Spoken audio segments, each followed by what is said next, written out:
We fell in love in Melbourne, Australia, and planned on flying our four parents and a few relatives from Glasgow, UK, to join us for our wedding. But our parents insisted we returned home for the wedding, which we did. On the wedding day, not a single one of them showed up. Why? Because they couldn't agree on the guest list or the venue. We had to cancel the wedding and fly back the very next day.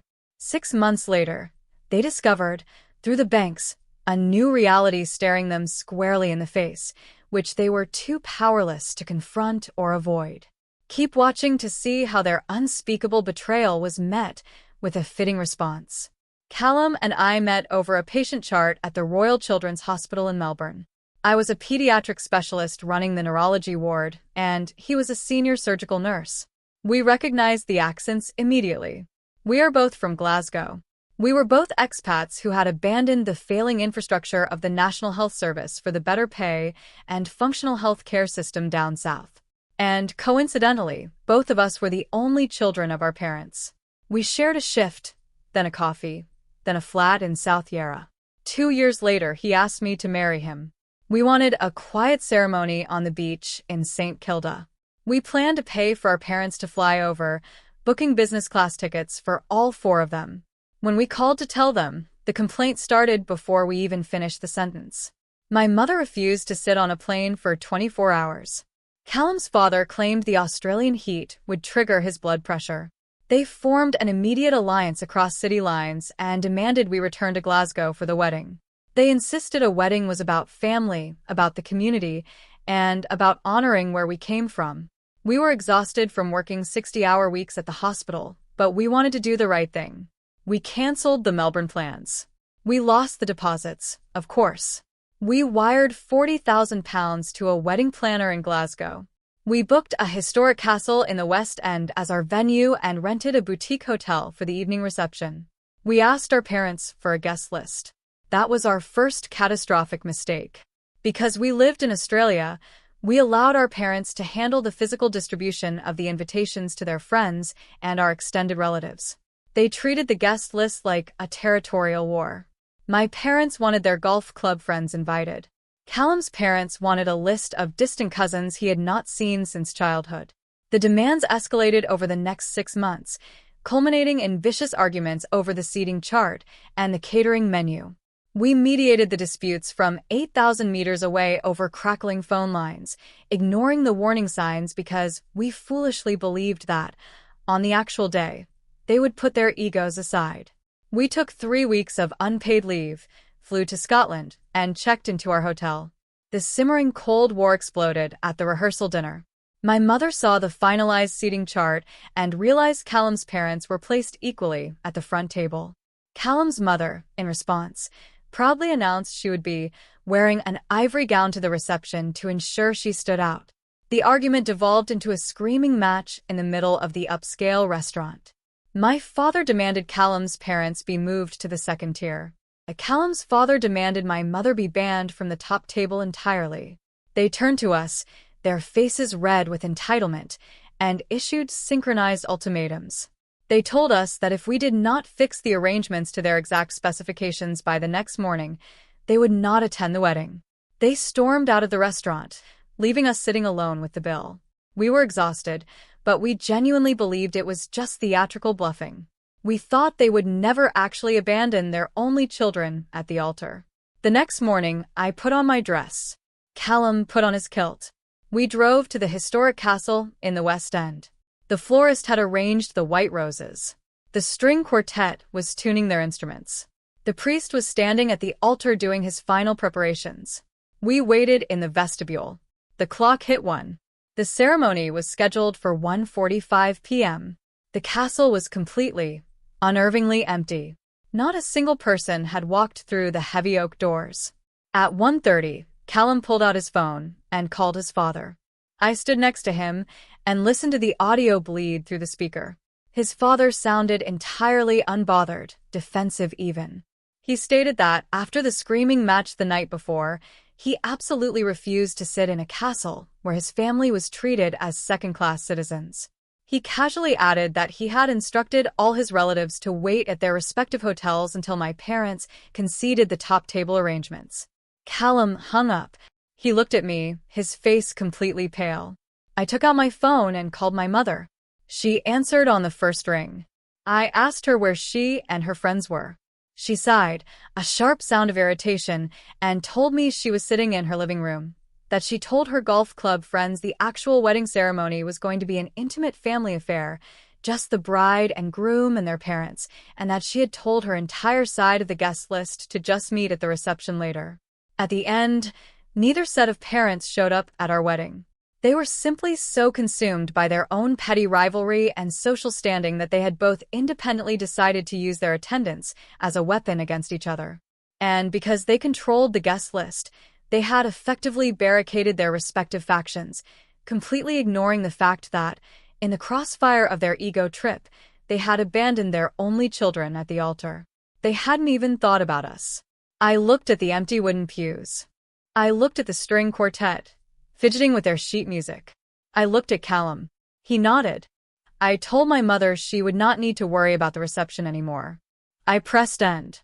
We walked down the aisle together, stopped at the altar, and told the bewildered priest we were canceling the ceremony.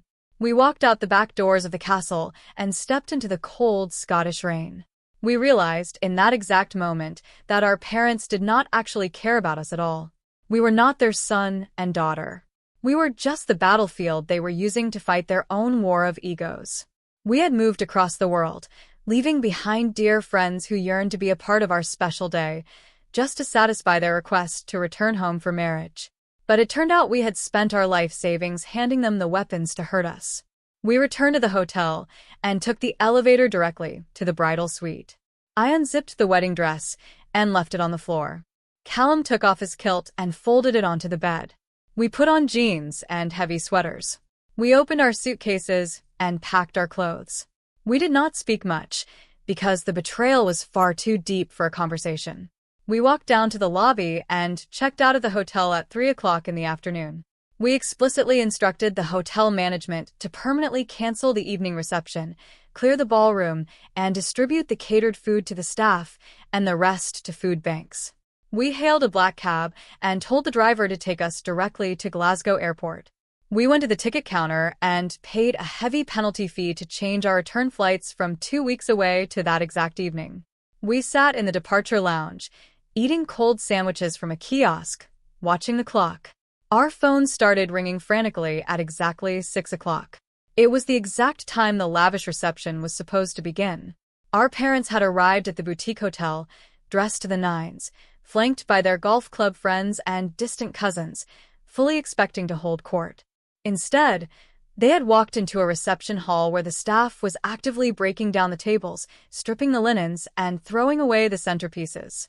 They had realized the hotel was completely empty of a wedding reception. They realized, in front of dozens of their peers, that we had not caved to their ultimatums. The humiliation they had tried to inflict on us had backfired spectacularly in public. We watched the missed calls pile up, turned our phones off, boarded the flight to Dubai, connected to Melbourne, and landed 30 hours later. We went straight to our flat in South Yarra, unpacked our bags, and sat at the small kitchen table. The silence in the apartment was heavy, but it was not sad. It was the definitive silence of a permanently severed tie. We needed to address the financial reality of our relationship with our parents. We were highly paid medical professionals, but we were absolutely not millionaires. We did not have the liquid cash to buy property outright. Years ago, when the guilt of leaving our parents behind had set in, we made a catastrophic sacrifice. We decided to give them the lives they always bitterly complained they never had. We drained our entire combined life savings to put down massive upfront deposits on 2 large, expensive houses in Kelvinside, one of the wealthiest neighborhoods in Glasgow. Because we wanted them to have the social pride of home ownership, we had the deeds and the massive 30-year mortgages drawn up entirely in their names. But they were pensioners living on fixed incomes. They could not afford the debt. So, we took on the burden. We lived in a cramped flat. We drove second-hand cars. We picked up grueling overtime shifts at the hospital, sacrificing our own physical health just to keep their extravagant lifestyles afloat. We stretched our own finances to the absolute breaking point, sending thousands of pounds across the world every single month to fund their bank accounts. They knew we were working 60-hour weeks to pay the banks. They knew the physical toll the night shifts took on us. Yet, they sat in the very houses we were bleeding ourselves dry to pay for and intentionally sabotaged our wedding over a seating chart. The realization of that profound asymmetry, our total financial sacrifice versus their total emotional indifference, was the blade that finally cut the cord. A week before we flew to Glasgow for the wedding, we had logged into our bank accounts and prepaid 6 months of the mortgages. We did this to ensure no payments would bounce while we were traveling. We had given them a 6-month financial runway. I opened my laptop. Callum opened his. We logged into our respective banking portals. We navigated to the International Standing Orders page. I found the recurring monthly transfer from my parents' Kelvinside address. I hovered the cursor over the screen. I thought about the overtime. I thought about the empty castle. I clicked cancel.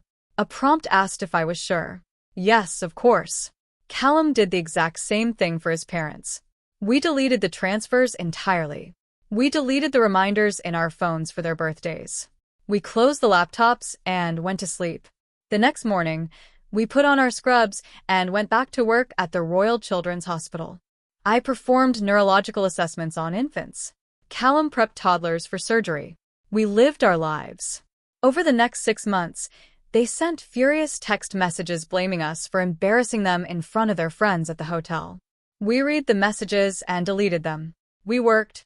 We saved our money. For the first time in years, we kept our own full paychecks. The financial relief was immediate and staggering.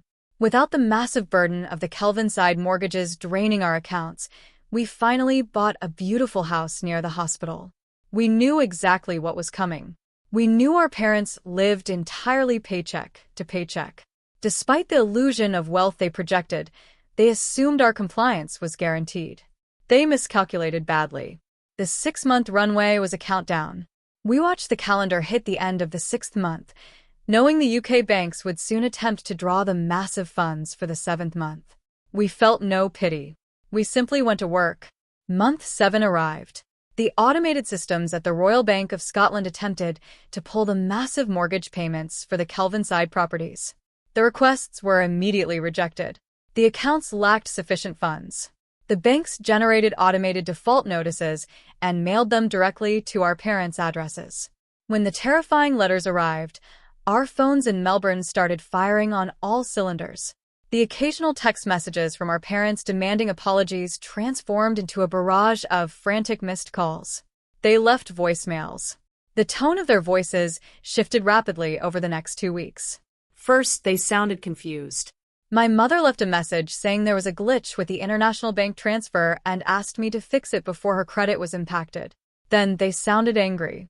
Callum's father left a screaming message, calling us ungrateful, spiteful children, demanding we restore the payments immediately before the bank took action. Finally, they sounded utterly terrified. They realized we were not going to fix the transfer. They realized the money was permanently gone. We listened to the voicemails while eating dinner in our new home, and we deleted them without a second thought. Month 8 arrived. The banks issued formal notices of arrears. Month 9 arrived. The banks officially initiated foreclosure proceedings. Our parents tried to sell their cars to cover the debts, but those could cover less than 40% of the 3-month arrears. They tried to ask their golf club friends for emergency loans to stop the banks. Their friends, realizing the wealth had always been a fabricated illusion funded by their children, immediately distanced themselves and abandoned them. The legal proceedings in the United Kingdom moved swiftly and ruthlessly because the deeds and the mortgages were entirely in our parents' names. We were legally untouchable. The debt belonged exclusively to them. By month 11, the bailiffs arrived at the Kelvinside properties. We tracked the entire process through the Public Property Registry online from our living room in Melbourne. We watched the ownership status of the grand houses flip from private to bank-owned. Our parents were formally evicted. They had absolutely nowhere to go. Their credit scores were completely obliterated, rendering them unable to rent even a basic apartment on the private market. They were forced to apply for emergency housing through the Glasgow City Council. The council assessed their dire financial situation, noted their complete lack of assets and ruined credit, and placed them in the only available emergency accommodations. They were assigned to a brutalist concrete council estate in Springburn. They moved from a neighborhood of historic mansions and manicured lawns to a neglected tower block with broken elevators, damp walls, and barred windows. On a rainy Tuesday afternoon, exactly 12 months after we stood in the empty castle in the West End, the hospital's switchboard paged me. The operator stated it was an emergency international call. I picked up the heavy plastic receiver at the nurse's station. It was my mother. She sounded hollow. All the arrogant bluster and entitlement had been completely stripped away by a year of grinding reality. She did not yell. She did not make demands. She asked me a single trembling question. She asked why we had destroyed their lives. I held the receiver against my ear and looked across the brightly lit ward at Callum. He was carefully adjusting an intravenous drip for a recovering pediatric patient. He looked up, caught my gaze, and instantly knew exactly who was on the phone. I looked back at the medical chart in my hand. I spoke clearly and clinically into the receiver, my voice completely devoid of emotion. I told her we did not destroy their lives. I told her we had spent years destroying our own lives to fund theirs, and we simply stopped paying for the privilege of being treated like garbage. I told her that when she and Callum's parents chose to maliciously boycott their only children's wedding over a petty seating chart, they permanently set the price of our relationship. I did not wait for her to formulate a response or begin crying. I placed the receiver firmly back onto the cradle. The line disconnected, severing the connection across the globe. The hospital ward was quiet, filled only with the rhythmic beeping of the heart monitors and the soft hum of the ventilation system. I walked over to Callum. He finished securing the medical line, patted the sleeping child's blanket, and turned to me. I nodded. He nodded back. We did not celebrate. We did not gloat or revel in their misery. We just felt a profound weightless peace as the final heavy thread of our toxic past snapped and dissolved into nothing. We washed our hands at the clinical stainless steel sink, dried them thoroughly on paper towels, and walked down the sterile corridor together to check on the next patient, leaving the ghosts of Glasgow entirely behind us.